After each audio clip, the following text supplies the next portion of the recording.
ছিল বর্তমান সরকারের কার্যকলাপ একই রকম, কথা ঠিক কিনা? আমরা দেখছি যে বিগত সরকারে যিনি ছিলেন তার আমলে চাঁদানিত ঝন্টু, পরবর্তী যারা ক্ষমতায় এসেছে তাদের যোগায় চাঁদা নেই মন্টু।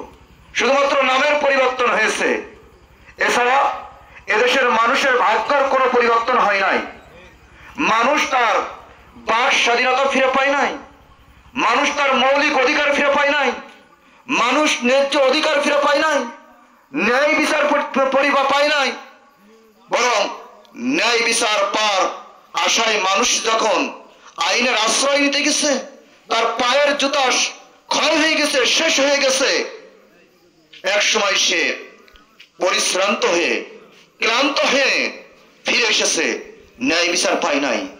ইসলামী আন্দোলন বাংলাদেশ এসেছে এদেশের মানুষের ভাগ্যের পরিবর্তন করার জন্য। ইসলামী আন্দোলন এসেছে এদেশের মানুষের ন্যায্য অধিকার বুঝিয়ে দেওয়ার জন্য। যে অধিকার স্বাধীনতার 54 বছরে কেউ দিতে পারে নাই, আমরা দ্ব্যর্থহীন ভাষায় বলতে পারি, ইসলামী আন্দোলন যদি সরকার গঠন করে তাহলে এদেশের মানুষের জান, মাল, ইজ্জত, আবরু সবকিছুর নিরাপত্তা বিধান করার দায়িত্ব আমরা আমাদের কাঁধে তুলে নেব ইনশাআল্লাহ। এজন্য আমরা যদি আমাদের ভাগ্যের পরিবর্তন ঘটাতে চাই তাহলে আমাদের নিজেদের পরিবর্তন হতে হবে, পরিবর্তন করতে হবে মানসিকতা, পরিবর্তন ঘটাতে হবে সামাজিকতা। তা না হলে আমরা স্বাধীনতার 54 বছরে যাবে লাঞ্ছিত হয়েছি, বঞ্চিত হয়েছি, শোষিত হয়েছি, এভাবে যদি চলতে থাকে আমরা লাঞ্ছিত হতেই থাকবো, বঞ্চিত হতেই থাকবো, শোষিত হতেই থাকবো। কিন্তু আজও কোনোদিন আমরা আমাদের মৌলিক যে অধিকারগুলো আছে, খাদ্য, বাসস্থান, চিকিৎসা, আমরা কখনো আমাদের মৌলিক অধিকার পাবো না, বরং আমরা আমাদের মৌলিক অধিকার থেকে বঞ্চিত হব। এজন্য আমরা দেখবেন স্বাধীনতার থেকে নিয়ে এই পর্যন্ত আমরা 52 ভাষা আন্দোলন দেখেছি, 71-এর স্বাধীনতার সংগ্রাম আমরা দেখেছি, 24-এর গণ অভ্যুত্থান দেখেছি। আপনারা বলেন তো দেখি, এই যে 52 ভাষা আন্দোলন হলো, 71-এর স্বাধীনতার সংগ্রাম হলো, 24শে জুলাই অভ্যুত্থান ঘটলো, আজও কি কোনো নেতার ছেলে বা তার নিকট আত্মীয় জীবন দিয়েছে? না। বরং এদেশের মানুষ যখনই সংকটের সম্মুখীন হয়েছে তখন আপনার আমার মতন সুবিধা বঞ্চিত যারা আছে তারা তাদের বুকের তাজা রক্ত ঢেলে দিয়ে একের পর এক পাকিস্তানি হানাদার বাহিনীকে হটাইছে, ফ্যাসিবাদীদেরকে হটাইছে। কেন? তারা যেন একটা সুন্দর আগামী বাংলাদেশ দেখতে পায়। কিন্তু আমরা কি দেখছি? আমরা রক্ত দিচ্ছি, আমরা জীবন দিচ্ছি, আমরা পঙ্গুত্ব বরণ করছি।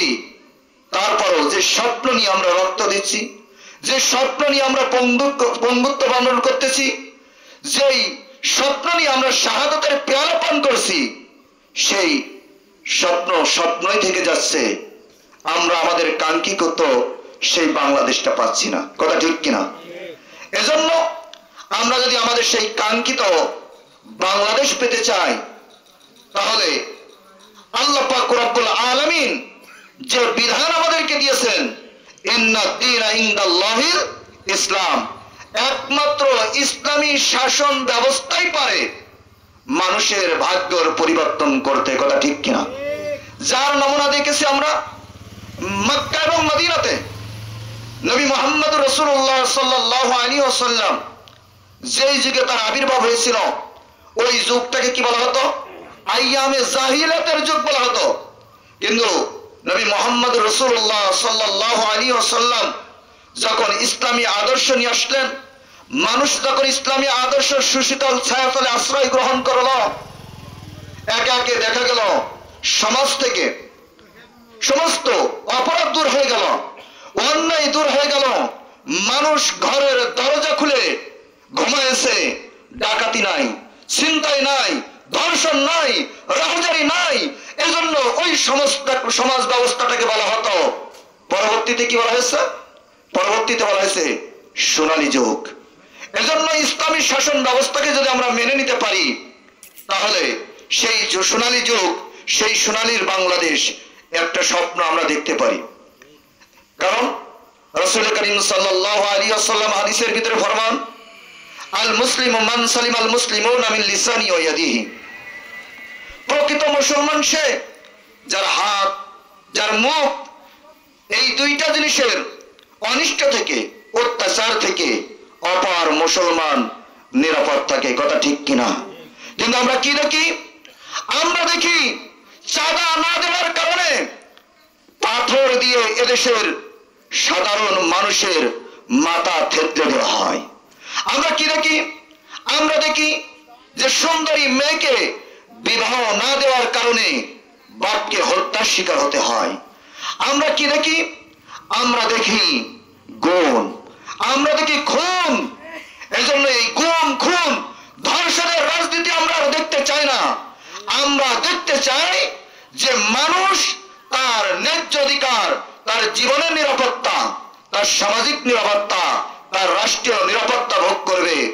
আর এই নিরাপত্তা যদি আপনি আমি পেতে চাই, তাহলে ইসলামী শক্তিকে শক্তিশালী করার বিকল্প অন্য কিছু আছে বলে আমি মনে করি না। এজন্য সুযোগ বারবার আসবে না। সুযোগ এসেছে।